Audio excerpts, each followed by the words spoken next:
The jewelry store clerk had that practiced smile that screamed, "Commission," and I was about to make her very happy. $3,000 for a necklace. $3,000 for a woman who'd called our relationship a dull night on Instagram just hours earlier. My name is Martin Sloane, and I'm apparently the kind of guy who shops for expensive jewelry while his girlfriend publicly humiliates him online. Software engineer by day, emotional punching bag by night. The American dream, right? Before we dive deeper into this story, I have one small request.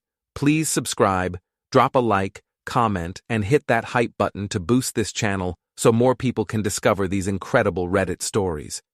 This is our most popular piece, the clerk chirped, holding up a delicate chain with a diamond pendant that probably cost more than most people's rent. Your girlfriend will absolutely love it. Girlfriend. Not wife, though we'd been living together for 2 years. Lily Sloane, she'd taken my name for her Instagram brand, said it sounded more authentic than her real surname, Peterson. Everything about Lily was calculated for maximum social media impact.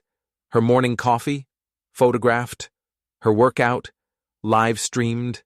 Our relationship, apparently just content for her 50,000 followers to judge. I pulled out my phone, ostensibly to check my bank balance, but really to torture myself by looking at her latest post again. There it was, a perfectly filtered selfie with the caption, "Ugh, another dull night with my boyfriend. Sometimes I wonder what excitement even feels like anymore." Blessed, relationship, real talk. 47 comments, all from her devoted followers. "Girl, you deserve better. Maybe it's time for an upgrade. Life's too short for boring men." The worst part? She'd posted it while I was literally in the next room, working late on a project that would help pay for her lifestyle. Her collab income from Instagram barely covered her daily Starbucks habit, let alone our rent in downtown Portland. "Sir?" The clerk's voice snapped me back to reality. "Would you like to see it in a different setting?" I stared at the necklace, then at my phone, then back at the necklace. In my peripheral vision, I caught sight of my reflection in the jewelry case mirror. 32 years old, decent looking if you ignored the stress lines around my eyes, wearing the same button-down shirt I'd worn to every important dinner with Lily's influencer friends. The guy who paid for everything but apparently brought nothing to the table. "Actually," I said, sliding my credit card back into my wallet, "I think I'll wait on this purchase." The clerk's smile faltered. "Oh, is it the price? We have financing options." "No, it's not the price." I took one last look at the necklace. I just realized I should probably buy gifts for people who actually appreciate me. Walking out of that jewelry store felt like the first honest thing I'd done in months. My phone buzzed with a text from Lily. "Working late again? You're so dedicated, babe. Don't wait up. Having dinner with the girls to discuss some exciting new opportunities." The girls. That would be Becca Martinez, her best friend and fellow influencer who specialized in lifestyle content, translation taking pictures of avocado toast, and Tasha Williams, the only one in their group with an actual job as a marketing coordinator. There was also Miranda Chen, Lily's self-appointed PR manager who treated every minor drama like a national crisis. Instead of heading home to our apartment, I made an impulsive decision. The Cascade Resort, about 2 hours outside the city, had been on Lily's wish list for months. She'd shown me their Instagram account dozens of times, hinting about a romantic getaway that we both knew she really wanted for content creation purposes. I called them from my car. "Cascade Resort, this is Jennifer speaking." "Hi, I'd like to book your premium suite for tonight. Last minute, I know, but..." "Let me check availability, you're in luck. We have our Mountain View suite available. It's $400 for the night, includes breakfast and spa access." $400, less than the necklace, and I'd actually enjoy it. Perfect. Name's Martin Sloane. The drive gave me time to think, which was dangerous. 2 years of walking on eggshells around Lily's moods, her brand, her constant need for validation from strangers on the internet. 2 years of being treated like a supporting character in her life story. My phone rang through the car speakers. Dave Morrison, my coworker and probably my only real friend these days. Yo, Martin, you see the game tonight? Thompson's pitching. Dave, can I ask you something? Shoot. Do you think I'm boring? Silence. Then, dude, where's this coming from? Just answer the question. You're not boring, man. You're steady, reliable. Some people don't appreciate that, but it doesn't make you boring. You write code that prevents hospital systems from crashing. You volunteer at the animal shelter. You make a mean chili. Why? I told him about Lily's post, about the necklace, about driving to a resort alone on a Tuesday night. Jesus, Martin. She posted that publicly? 47 comments agreeing with her. Those people don't know you. Hell, most of them probably don't even know her beyond her online persona. You know what I think? I think you're finally waking up. The resort was everything Lily had promised. Rustic luxury with modern amenities, the kind of place that photographed beautifully. I checked into the suite, ordered room service, and did something I hadn't done in months. I relaxed. That's when I made my second mistake of the evening. I opened Instagram. Lily's story updates painted a picture of her night. First, dinner at Meridian, the trendy restaurant downtown. Then drinks at Apex, the rooftop bar that charged $20 for cocktails. But she wasn't with the girls.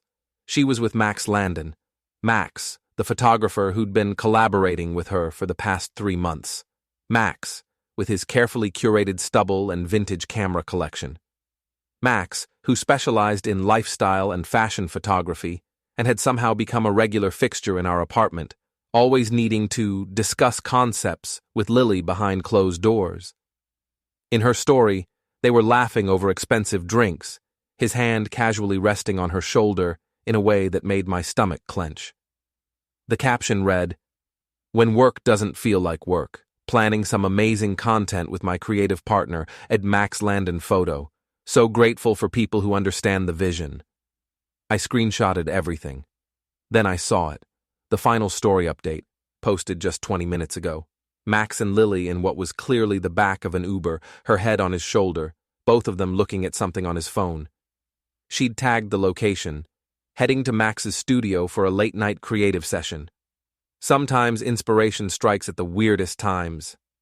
My phone exploded with notifications, comments on her posts, DMs from mutual friends, tags in other people's stories. The Portland influencer scene was small, and apparently everyone had noticed what I'd been too trusting to see. The first message was from Tasha. "Martin, we need to talk. Call me." The second was from someone I didn't recognize. "Dude, I don't know you, but someone needs to tell you. Your girl is all over another guy at Apex right now. Thought you should know." The third was a video message from Becca. I almost didn't open it, but morbid curiosity won. "Martin, honey, I am so sorry you're seeing this online. I tried to talk to Lily, but she said you two were taking a break. I'm so confused. She's been telling everyone that you're basically broken up but staying roommates for financial reasons. I had no idea you didn't know. Call me back, okay?" Taking a break. Roommates for financial reasons. I sat in that beautiful resort suite, surrounded by luxury I'd paid for, looking at my phone screen filled with evidence of my girlfriend's double life. The woman I'd been planning to propose to, yes, the necklace had been a precursor to something bigger, had been systematically dismantling our relationship online while keeping me around to pay the bills. That's when I saw the final post of the night. Not on Lily's account, but on Max's Instagram story.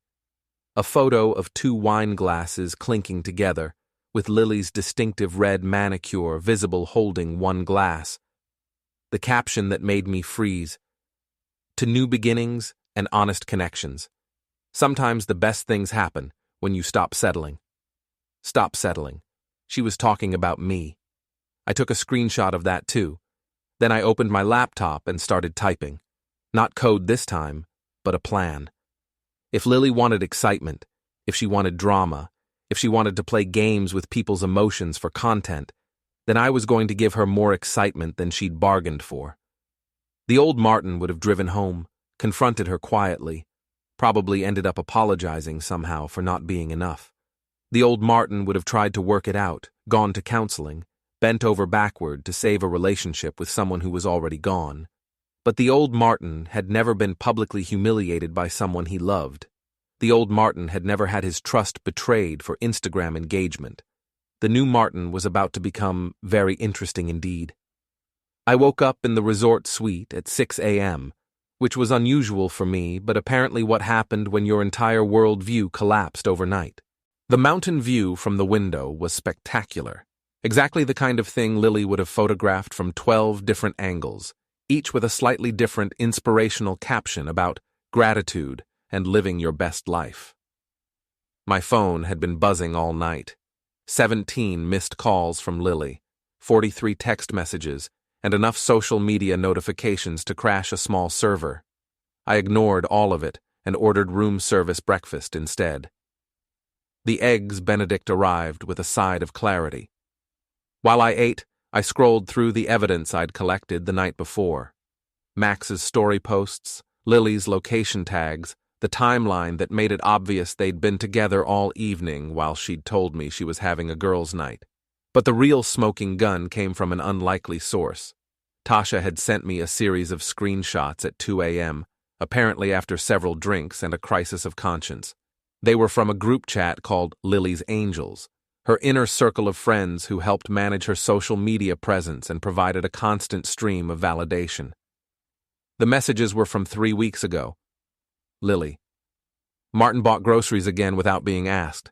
Sometimes I feel like I'm dating my dad.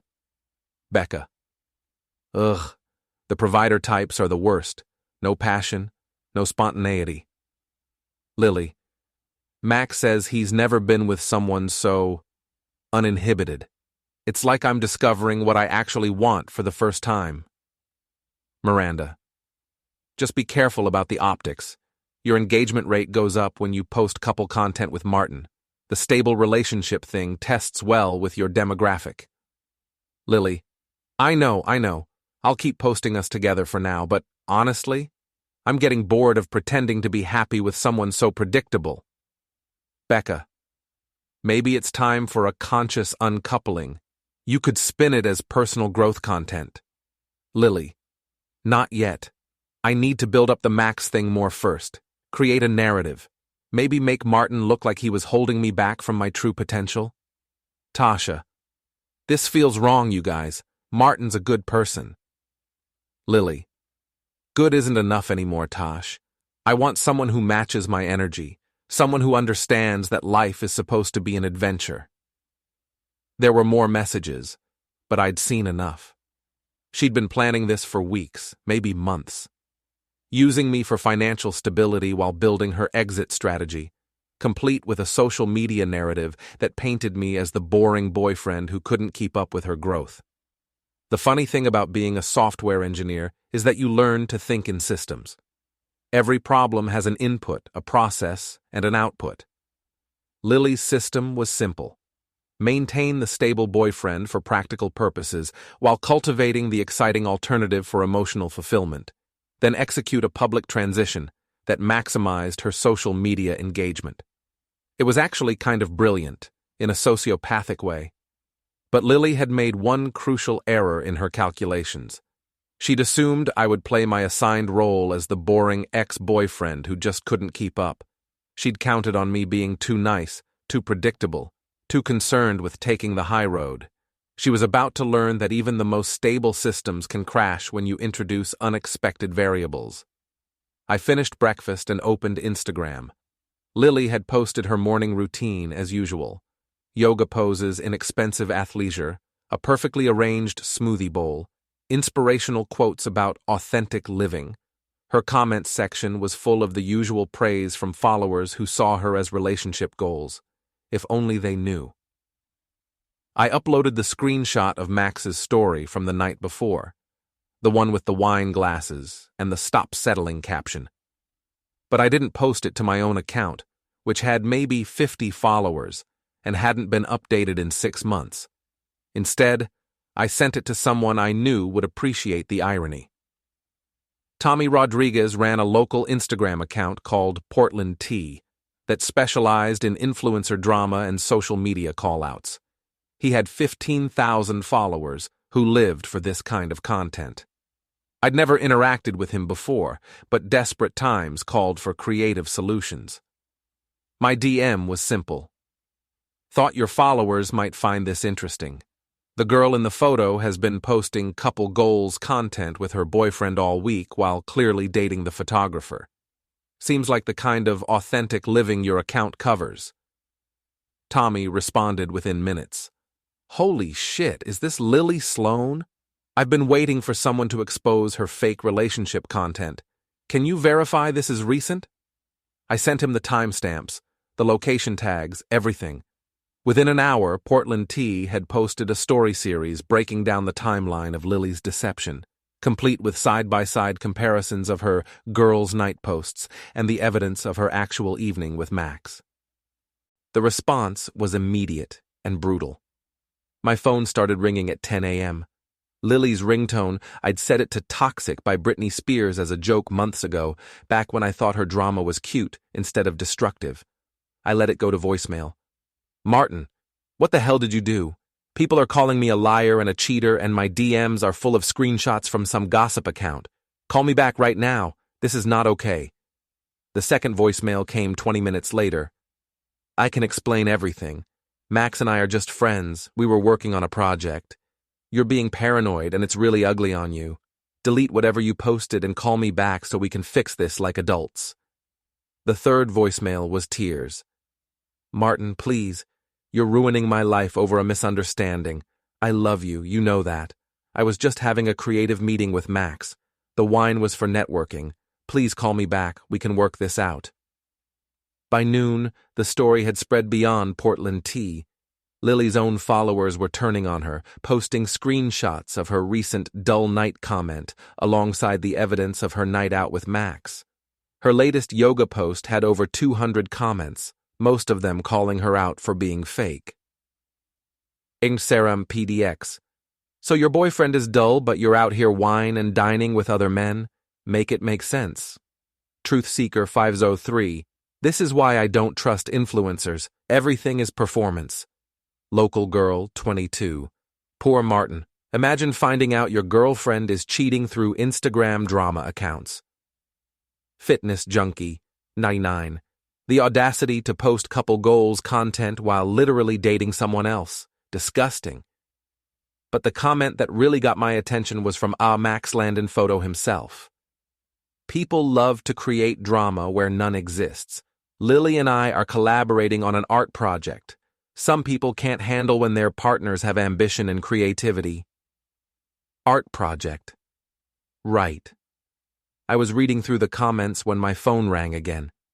This time it wasn't Lily, it was Tasha. Martin, I am so sorry. I should have told you weeks ago what was happening in that group chat. Why didn't you? Because I'm a coward, honestly. Lily can be vindictive when people cross her. I've seen her destroy friendships over smaller things, but watching her plan this whole thing while you were being so good to her, I couldn't sleep last night. What else don't I know, Tasha? Silence. Then, the Max thing has been going on for 2 months, not 3 weeks. They've been sleeping together since his first collaboration with her. She's been telling people you two are basically roommates who keep up appearances for her brand. Jesus! There's more. She's been planning to break up with you publicly next month. Miranda has been working on a whole campaign around her journey to self-discovery and finding someone who matches her energy. They were going to make you look like the controlling boyfriend who was holding her back. I felt something cold settle in my chest, not heartbreak. I'd processed that last night. This was something different, something calculating. Tasha, can you do me a favor? Depends what it is. Next time Lily tries to spin this as a misunderstanding or blame me for being paranoid, remind her that you have screenshots of everything, every group chat message, every plan, every lie. Martin, I'm not asking you to post them. Just let her know that the truth is documented. That there are people who know exactly what she did and why she did it. After I hung up, I sat in the resort suite and did something I hadn't done in months. I smiled. Not the polite, accommodating smile I'd perfected for Lily's social events, but a real smile. The kind you get when you realize you're finally playing a game you might actually win. My phone buzzed with a text from Dave. "Dude, you're all over Portland tea. Are you okay?" I texted back, "Never been better. Want to grab dinner tonight? My treat." "Hell yes. You buying dinner means either you got promoted or you finally dumped Instagram girl. Option B? And Dave? It's going to get interesting." The drive back to Portland gave me time to plan. By the time I pulled into our apartment complex, I'd made several decisions that would have shocked the old Martin, but felt perfectly natural to the new version of myself. First, I was going to pack Lily's things. All of them. Neatly, respectfully, but completely. Second, I was going to change the locks. The lease was in my name, I paid the rent, and I had every legal right to secure my own home. Third, I was going to document everything. Screenshots, photos, receipts. If Lily wanted to play the victim, she'd have to do it with evidence working against her. Our apartment was empty when I arrived, which wasn't surprising.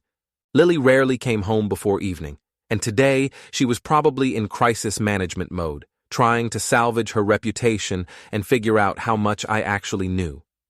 I started with her closet. Designer clothes she'd bought with credit cards I didn't know about, shoes that cost more than most people's car payments, accessories that had been gifted by brands in exchange for promotional posts. Everything went into boxes, carefully folded and organized. I wasn't angry anymore. Anger was too chaotic, too emotional. I was systematic. Her makeup collection filled 2 entire boxes. Her skincare routine, which she'd monetized into a partnership with 3 different companies, filled another. Her ring light, camera equipment, and content creation station got packed with particular care. I wasn't going to give her any excuse to claim I damaged her stuff. By 3 p.m., I had 12 boxes stacked neatly by the door and a receipt from the locksmith who'd just finished installing new deadbolts. I'd also printed out 30 days' notice to vacate, which was more generous than required, but would look better if this ended up in court. That's when I heard her key in the door. The sound of her struggling with the lock was almost comical. I could picture her outside, confused and increasingly frustrated, probably assuming something was wrong with the key rather than considering that the locks had been changed. She started knocking, then pounding. "Martin! Martin, open this door right now! What did you do to the locks?" I opened the door and stepped back. Lily stood in the hallway, still beautiful but looking frayed around the edges. Her Instagram-perfect makeup couldn't quite hide the stress lines around her eyes, and her usually flawless hair looked like she'd been running her hands through it. "Hi, Lily. Your things are packed." She stared at the boxes, then at me, then back at the boxes. "What the hell is this?" "This is me being boring and predictable. I'm predictably ending our relationship after you predictably cheated on me. Your things are packed, here's your 30-day notice, and I've changed the locks." "You can't just kick me out. I live here." "Actually, I can. The lease is in my name, I pay the rent, and you've been telling people we're roommates anyway. So now you can find a new roommate." She pushed past me into the apartment, looking around wildly as if her belongings might rematerialize through sheer force of will. "This is insane, Martin. You're having some kind of breakdown over a misunderstanding. Which misunderstanding would that be? The one where you told your friends I was boring and you were dating Max? The one where you planned to break up with me publicly for content? Or the one where you've been sleeping with him for 2 months while I paid your bills?" The color drained from her face. "Who told you that? Does it matter? The point is, I know everything. The group chat, the timeline, the whole plan to make me look like the controlling boyfriend who was holding you back from your authentic self." She sat down heavily on the couch, My couch, which I'd bought before we met. Martin, listen to me. Yes, I've been confused about our relationship. Yes, I've been exploring other connections. But I never meant to hurt you. You posted that I was a dull night to 50,000 people while I was in the next room working to pay your credit card bills. You called me boring to your friends while planning your exit strategy. You've been living a double life for months, but you never meant to hurt me? I was going to tell you. When? Next month when you launched your Journey to Self-Discovery campaign? When you turned our breakup into content for your followers? She started crying then, but it was the calculated crying I'd seen her use on camera when she wanted to seem vulnerable and relatable. I know I handled this badly. I know I should have been honest with you from the beginning. But we can work through this. We can go to counseling. We can... Lily, stop. Something in my voice made her look up. I don't want to work through this. I don't want counseling.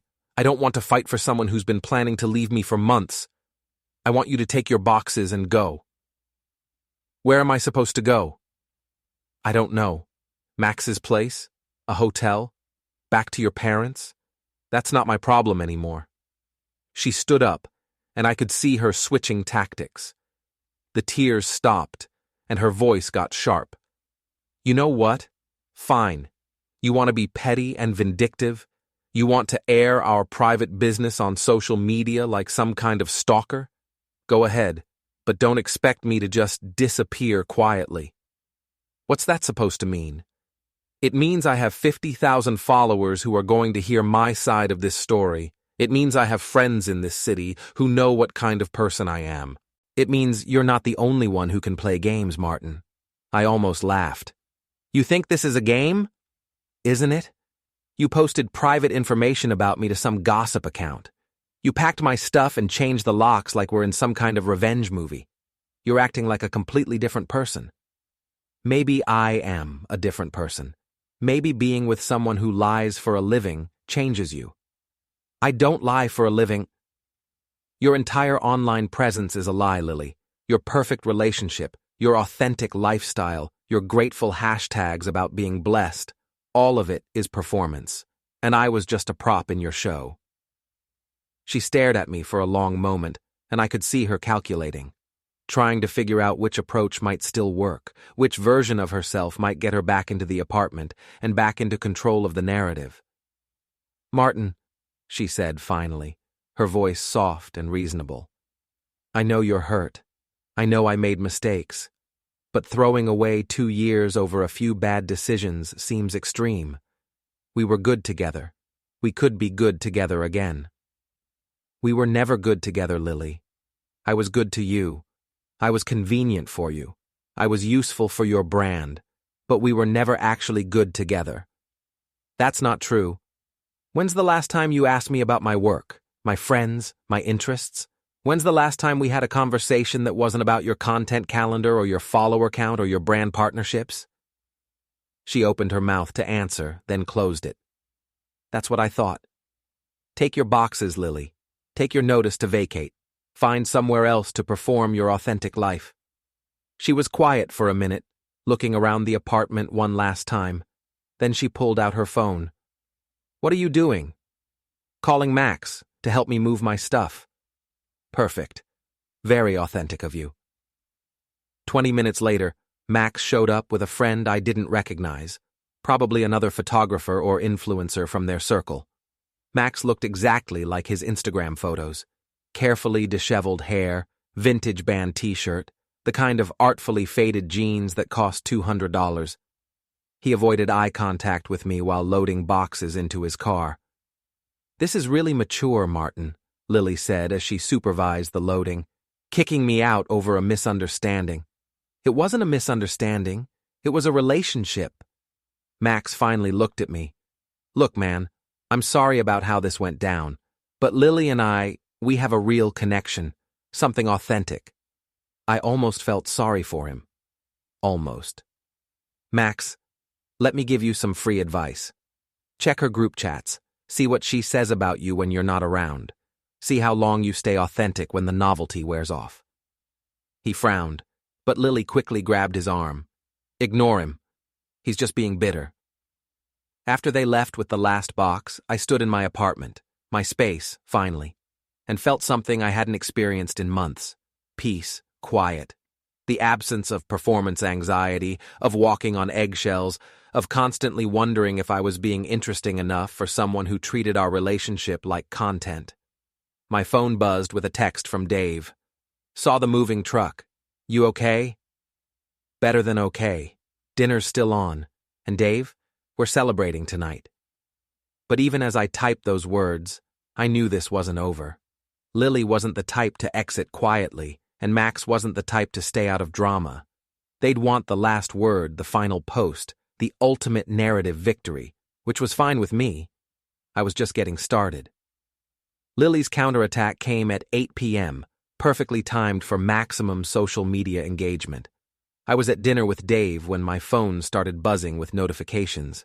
She'd posted a video to her Instagram story, 12 slides of her crying in what looked like Max's apartment, with a lengthy caption that was a masterpiece of manipulation. I never thought I'd have to make a post like this, but recent events have forced my hand. For the past 2 years, I've shared pieces of my relationship with you all, always trying to be honest about both the good times and the struggles. What I haven't shared is how controlling and emotionally manipulative that relationship became. Dave leaned across the table. Dude, you need to see this. She's going nuclear. I kept reading. When someone you love starts monitoring your friendships, questioning your professional collaborations, and punishing you for having ambitions beyond their comfort zone, it becomes impossible to be authentic. I've been walking on eggshells for months, afraid to post about my work or my friendships because of how he might react. Holy shit, Dave muttered. She's really trying to flip this whole thing. The post continued. Today I came home to find my belongings packed and the locks changed with no warning or discussion. 2 years of my life dismissed because I had dinner with a colleague. I'm sharing this not for sympathy, but because I know many of you have experienced similar situations. Controlling behavior often starts small, questioning your friendships, isolating you from opportunities, making you feel guilty for having a life outside the relationship. She's good, I said, scrolling through the comments that were already pouring in. I'll give her that. What are you going to do? I took a sip of my beer and smiled. Nothing. Nothing? Dave, she just made a huge mistake. She's claiming I'm controlling and manipulative, right? That I monitor her friendships and punish her for having professional collaborations? Yeah. So Tasha has screenshots of her group chat where she admits she's been cheating with Max for 2 months and planning to dump me for content. Screenshots where she calls me boring and predictable, not controlling. Screenshots where she talks about using our relationship for engagement while building her exit strategy. Dave's eyes widened. You think Tasha will post them? I think Tasha is already feeling guilty about staying quiet this long. And I think when she sees Lily trying to destroy my reputation with lies, her conscience is going to kick into overdrive. I was right. By 9 p.m., Tasha had posted her own Instagram story with a simple message. I can't stay quiet anymore. Some of you are supporting someone based on lies, and it's not fair to Martin or to yourselves. Check your DMs. She'd sent the group chat screenshots to Portland T, to several other local accounts, and apparently to a bunch of Lily's followers directly. The evidence was damning.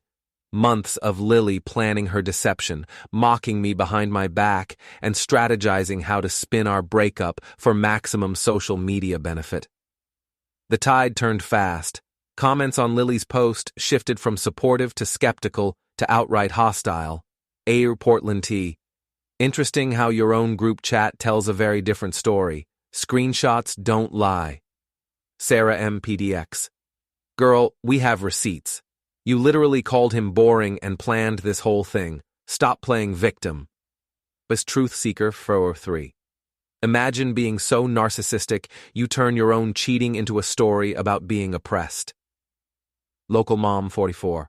This is exactly why I don't trust social media relationships. It's all performance. But Max wasn't staying quiet either. He posted his own statement, trying to position himself as the noble artist who'd rescued Lily from an oppressive relationship. Art requires truth, and truth requires courage. Sometimes that courage means standing up to people who want to control the narrative, who can't handle their partner growing and evolving. Lily is one of the most authentic people I know, and watching her find her voice again has been inspiring. To those spreading screenshots and gossip, context matters. Growth is threatening to people who want to keep you small. I screenshot that too. My phone rang. Tasha. Martin, I'm so sorry. I should have done this weeks ago. Thank you for doing it now. That took guts. She's going to come after me, you know. Lily doesn't forgive people who cross her. Let her try. You have all the evidence, remember? And now half the city knows what she's really like. There's something else you should know. Miranda is working on a bigger campaign. They're planning to go to some of the local news stations, try to spin this as a story about social media harassment and revenge porn. Revenge porn? I never posted anything intimate. They're going to claim that sharing her location data and private conversations constitutes digital abuse. Miranda thinks she can get some feminist groups involved, make this about online harassment of women. I felt my jaw clench. So she's going to destroy my reputation and hide behind social justice to do it. That's the plan. Martin, these people, they're not like you. They don't have limits. They'll say anything, do anything, if it protects their brand. After I hung up, Dave looked at me with concern. This is escalating fast, man. Maybe you should consider just walking away. Block them all, move on with your life. And let her destroy my reputation? Let her turn me into the abusive ex-boyfriend in her story? Is it worth it? Really? I thought about that. 2 days ago, I would have said no. 2 days ago, I would have taken the high road, absorbed the damage, and tried to rebuild quietly. But 2 days ago, I hadn't fully understood what I was dealing with. Dave, she's not just lying about me. She's lying to thousands of people who trust her, who look up to her, who think she's authentic and honest. She's using real social issues like domestic abuse and digital harassment to cover up her own cheating and manipulation. That's not just personal, that's toxic. So what's your plan? I pulled out my phone and started typing. I'm going to be more authentic than she ever was. My post was simple, direct, and backed up with evidence. A lot of people are talking about my relationship ending, so I want to set the record straight with facts instead of feelings. I'm not posting this for sympathy or drama, just truth. I attached screenshots of Lily's group chat messages, her location data from the night she claimed to be having girls' night, and Max's social media posts with timestamps that proved their relationship timeline. These screenshots show the real story, months of planning, lying, and manipulation. I'm not the controlling ex-boyfriend. I'm the guy who paid the bills while being mocked behind my back by someone who was using our relationship for content. I tagged Portland T, included relevant hashtags, and hit post. The response was immediate and overwhelming. Shares, comments, DMs from people sharing their own stories of being deceived by social media personalities. Local news accounts started following the story. Other influencers began weighing in. But the message that mattered most came from an unexpected source, Max's ex-girlfriend, someone named Jessica Chen, who I'd never heard of. Thank you for posting this. Max did the exact same thing to me last year. Love-bombed me while I was in a relationship, convinced me to leave my boyfriend for him, then dumped me when the excitement wore off. These people are predators who feed on drama and chaos. Don't let them make you the villain in their story. By midnight, authentic living was trending locally, and it wasn't in Lily's favor. The conversation had shifted from relationship drama to a broader discussion about influencer culture, authenticity, and the difference between real life and social media performance. I went to bed that night knowing I'd won the first battle. But I also knew the war was just beginning. Lily and Max weren't going to go down quietly, and they had resources I didn't: followers, connections, experience with public manipulation. They'd regroup, strategize, and come back harder, which was fine with me. I'd been underestimated my entire life. Time to show them what the boring, predictable guy could really do when he stopped playing nice. The next morning brought consequences I hadn't anticipated. My work email was flooded with messages from colleagues who'd seen the social media drama. My phone had 17 missed calls from numbers I didn't recognize, and there was a news van parked outside my apartment complex. Apparently, Lily had followed through on her threat to involve local media. I called in sick to work, the first time I'd done that in over a year, and watched from my window as a reporter interviewed other tenants about the domestic situation in Building C. None of them knew anything substantial, but that didn't stop the speculation. My phone rang. Unknown number. Martin Sloane? Who's asking? This is Rebecca Torres from Channel 8 News. I'm working on a story about social media relationships and digital harassment. I'd love to get your side of the story. What story?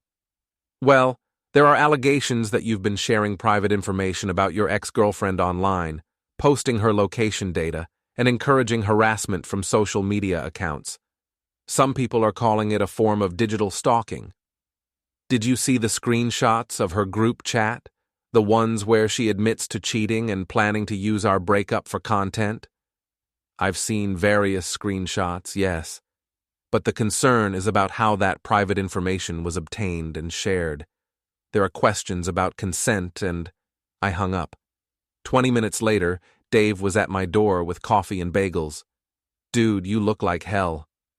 There's a news van outside.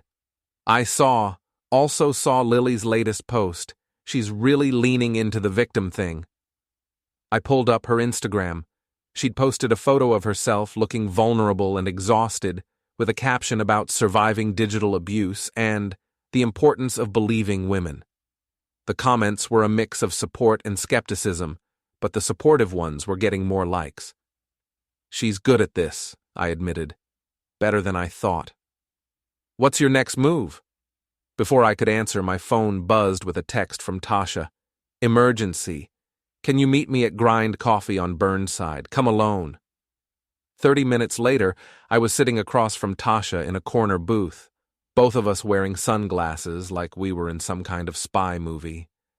She looked nervous, constantly checking her phone and glancing around the coffee shop.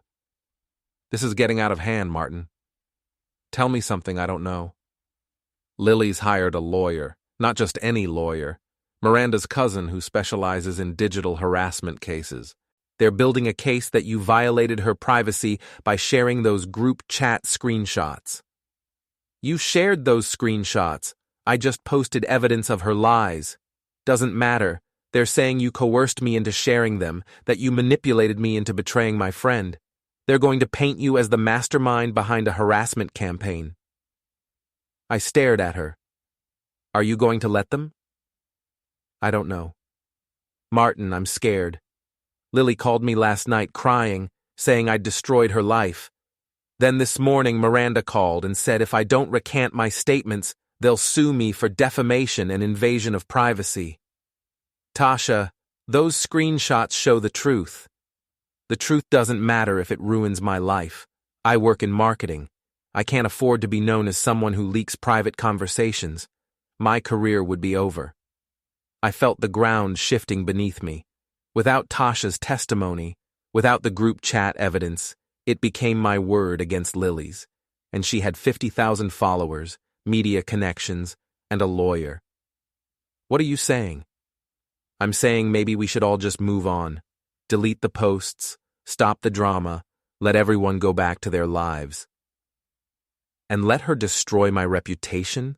Let her turn me into the abusive ex-boyfriend? Maybe that's better than turning this into a legal battle none of us can afford. After Tasha left, I sat in the coffee shop for an hour thinking. The old Martin would have taken her advice, would have deleted the posts, absorbed the damage, and tried to rebuild quietly. The old Martin would have prioritized peace over justice. But the old Martin hadn't been systematically betrayed and publicly humiliated by someone he loved. I pulled out my phone and started making calls. The first was to Jessica Chen, Max's ex-girlfriend who'd messaged me the night before. "Jessica, this is Martin Sloane. We talked online about Max." "Oh my God, yes. I've been following this whole thing. Are you okay?" "Not really. They're trying to flip the script, make me look like the bad guy. I was wondering if you'd be willing to share your story publicly." "About Max?" "About the pattern. About how they operate. You said he did the same thing to you, convinced you to leave your boyfriend, then dumped you when it got boring." Silence. Then, "Martin, I want to help you, but I can't get dragged into this publicly. Max still has friends in common with me, and I work in the arts community here. If I come forward, it could hurt my career." Another standstill. My second call was to Tommy Rodriguez from Portland T. "Martin, dude, this story is insane. My followers are eating it up." "Tommy, they're threatening legal action, trying to claim I'm harassing them by sharing evidence of their lies." "Yeah, I heard. Look, I want to keep covering this, but my account isn't big enough to fight lawyers. If they send me a cease and desist, I'll probably have to take the posts down." "So they win by threatening people?" Welcome to influencer culture, man. It's all about who has the bigger platform and the better lawyer. That afternoon, I got my first legal document, a cease and desist letter demanding I remove all posts containing private information about Lily, stop encouraging harassment from other accounts, and cease all defamatory statements about her character. The letter was professionally written and legally intimidating. It accused me of violating Oregon's digital harassment laws, invasion of privacy, and intentional infliction of emotional distress. It demanded compliance within 48 hours, or they would file for a restraining order and pursue civil damages. I called the one lawyer I knew, my neighbor, Jim, who handled mostly real estate transactions but had gone to law school. "Martin, I'm not the right guy for this. You need someone who specializes in digital harassment and defamation law." "Can you recommend someone?" "Yeah, but it's going to cost you. These cases get expensive fast, especially if the other side has resources." "How expensive?" "Retainer alone will probably be $5,000 to $10,000. If it goes to court, you're looking at $50,000 or more." I hung up and stared at the cease and desist letter. $50,000 I didn't have, to fight people who were lying about me, using real social issues as shields for their own manipulation. That's when I realized something important. I'd been playing their game by their rules. Social media, legal threats, public opinion, these were tools that favored people with platforms and resources. But I had something they didn't. I had technical skills, insider knowledge, and absolutely nothing left to lose. If Lily and Max wanted to escalate this into warfare, I was going to give them a war they weren't prepared for. Time to stop being reactive and start being creative. That night, I did what I do best. I coded. Not malware or anything illegal. I'm not stupid. But I am very good at data analysis, social media APIs, and finding patterns that other people miss. If Lily and Max wanted to play the authenticity game, I was going to show everyone exactly how authentic they really were. I started with Lily's follower analytics. Using publicly available tools and some creative API queries, I mapped her follower growth, engagement patterns, and comment demographics. What I found was fascinating. 40% of her followers were bot accounts. Her engagement rates had suspicious spikes that coincided with specific hashtag campaigns. Her organic growth showed patterns consistent with purchased followers and coordinated inauthentic behavior. In other words, her entire platform was built on lies. But that was just the appetizer. The main course came from cross-referencing her content timeline with public records, social media posts from other accounts, and location data that she'd shared herself. Lily's authentic lifestyle was a carefully constructed fiction. The expensive clothes were mostly borrowed from brands or bought and returned. The fancy restaurants were usually comp meals in exchange for posts. The luxury experiences were almost always sponsored content that she didn't properly disclose. Even better, I found evidence that she'd been running the same playbook with previous boyfriends. A pattern of emotional manipulation, financial dependence, and public relationship content that always ended with her as the victim of some controlling or inadequate partner. Max's history was even more interesting. 3 ex-girlfriends in 2 years, all of whom had been in relationships when he started collaborating with them. A pattern of love bombing, isolation tactics, and abandonment once the novelty wore off. I compiled everything into a comprehensive report: fake followers, undisclosed sponsorships, relationship patterns, financial manipulation, and evidence of coordinated harassment against people who'd crossed them in the past. Then I did something that would have shocked the old Martin. I sent it to everyone. Not just Portland Tea or local gossip accounts, but to the Federal Trade Commission for the undisclosed sponsorships, to Instagram's fraud detection team for the fake followers, to the brands that had been working with them for the deceptive practices, and to a national blogger who specialized in exposing influencer fraud. But I wasn't done. I created a website called The Last Honest Man, a simple, clean site that laid out the entire story with documentation, evidence, and context. Not angry or vindictive, just factual. Screenshots, timelines, public records, and patterns of behavior. The site went live at midnight with a single social media post. Some people perform authenticity, others just live it. TheLastHonestMan.com. The response was immediate and overwhelming. By 6 a.m., the site had 50,000 views. By noon, it was trending on Twitter. By evening, it had been picked up by 3 major news outlets and a podcast about influencer culture. The FTC opened an investigation into Lily's undisclosed sponsorships. Instagram suspended both her and Max's accounts pending review of the bot follower allegations.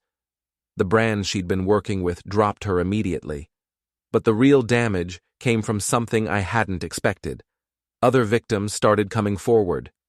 Jessica Chen finally decided to share her story publicly, detailing how Max had manipulated her into leaving her previous relationship.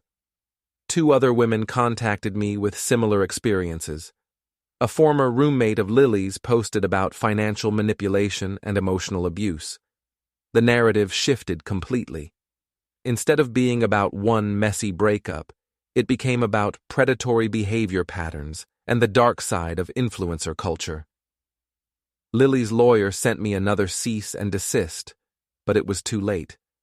The information was public, the investigations were ongoing, and the story had grown beyond anything one lawyer could contain.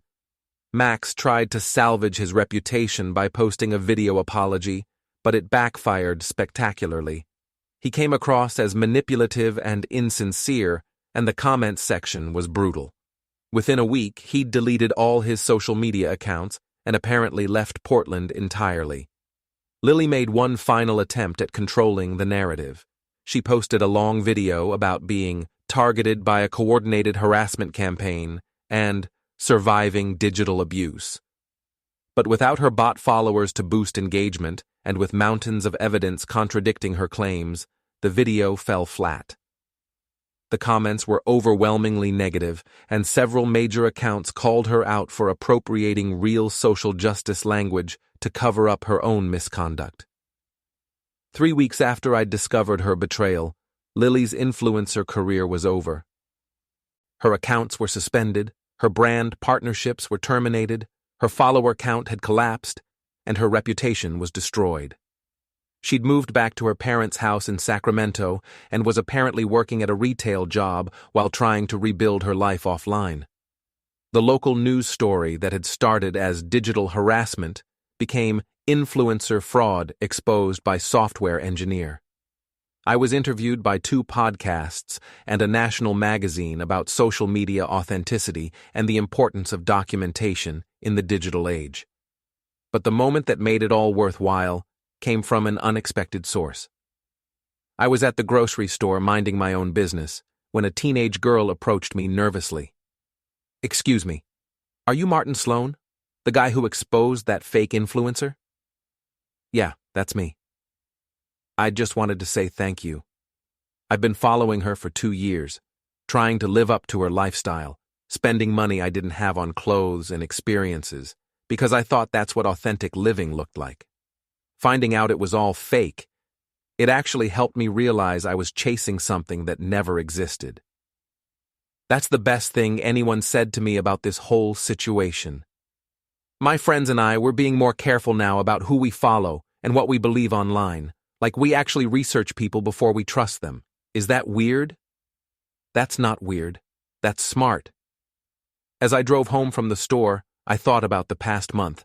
I'd lost a girlfriend, gained a reputation, and learned things about myself I'd never known. The old Martin would have been horrified by the scorched earth campaign I'd waged against Lily and Max. The old Martin believed in taking the high road, turning the other cheek, being the bigger person. But the old Martin had also been a doormat who let people walk all over him in the name of being nice. The new Martin understood that sometimes being good means fighting back against people who exploit goodness. Sometimes being honest means exposing liars, even when it's messy and public and uncomfortable. Sometimes the most authentic thing you can do is refuse to let someone else write your story. I pulled into my apartment complex, the same complex where this had all started, but somehow it felt completely different now. My space, my rules, my life. My phone buzzed with a text from Dave. "Drinks tonight? I'm buying. You're famous now." I smiled and texted back, "Sure, but I'm still boring and predictable." "Yeah, but now everyone knows that's not a bad thing." That evening, as I sat at the bar with Dave and a few other friends who'd stuck by me through the chaos, I realized something important. I wasn't the same person who'd walked out of that jewelry store a month ago. I wasn't the guy who'd let someone publicly humiliate him while paying their bills. I was someone who fought back, someone who documented the truth and shared it, regardless of the consequences. Someone who refused to be written off as dull or boring or predictable. I was the last honest man in a world full of performers, and that was exactly who I wanted to be.